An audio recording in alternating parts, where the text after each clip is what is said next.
Morning friends! Today's our story's name is The White Snake. It is taken from a book named The Grimm's Fairy Tales. The writers are the Grimm brothers. So let's start the story. The White Snake. A long time ago, there lived a king who was famed for his wisdom through all the land. Nothing was hidden from him, and it seemed as if news of the most secret things was brought to him through air. But he had a strange custom.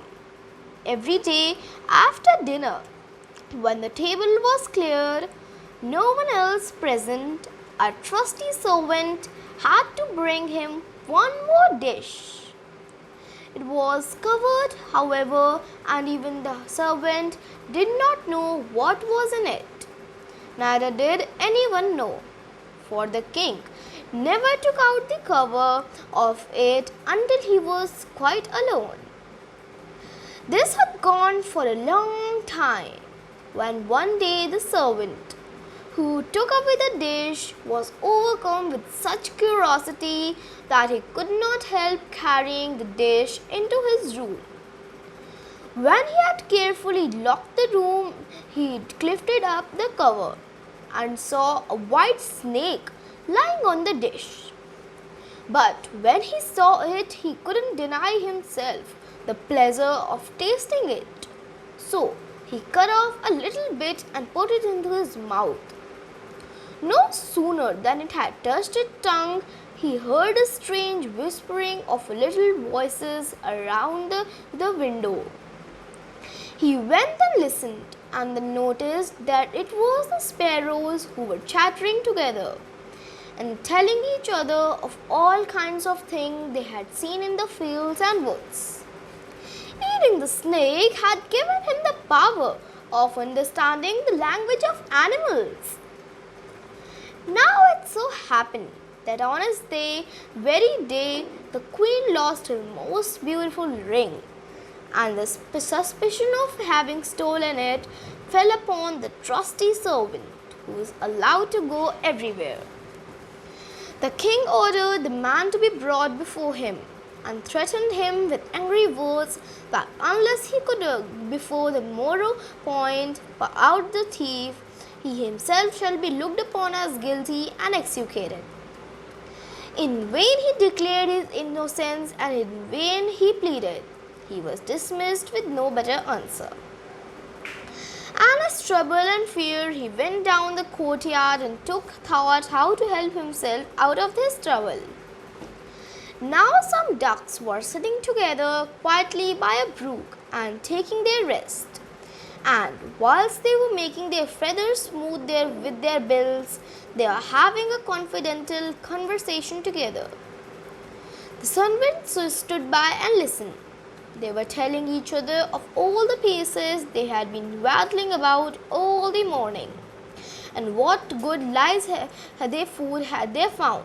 And one said in a pitiful tone, "Something lies heavy on my stomach.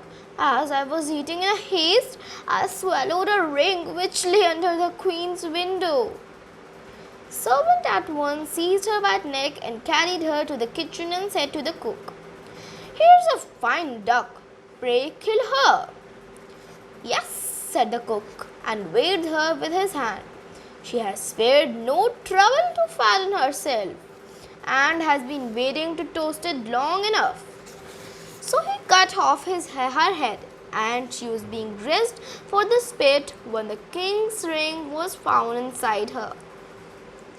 The servant could now easily prove his innocence, and the king, to make amends for the wrong, allowed him to ask him a favor, and promised him the best place in the court that he could wish for. The servant refused everything and only asked for a horse and some money for travelling, as he had in a mind to see the world and go about a little. When his request was granted, he set out on his way and one day came to a pond, where he saw 3 fishes caught into the reeds and gasping for water. Now, though it is said the fishes are dumb, he heard them lamenting as that they must perish so miserably. And as he had a kind heart, he got off his horse and put the three prisoners back into the water. They quivered with delight and put out their heads and cried to him, "We will remember you and repay you for saving us." He rode on, and after a while it seemed to him that he had heard a voice in the sand at his feet. He listened and heard the ant king complain, "Why cannot folks with the clumsy beasts keep off our bodies? That stupid horse with his heavy hoofs has been treading over my people without mercy."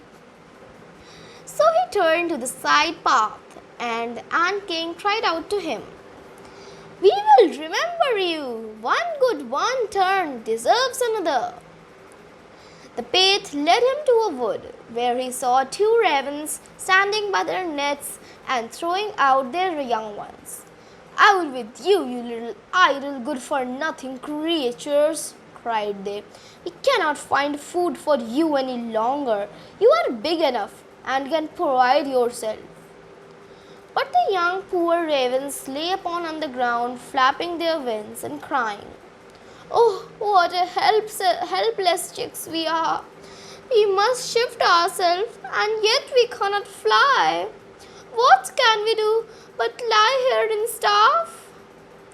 So the good fellow alighted and killed his horse with his sword and gave it there to them for food. Then they came hoping up to it and satisfied their hunger and cried, "We will remember you. One good turn deserves another."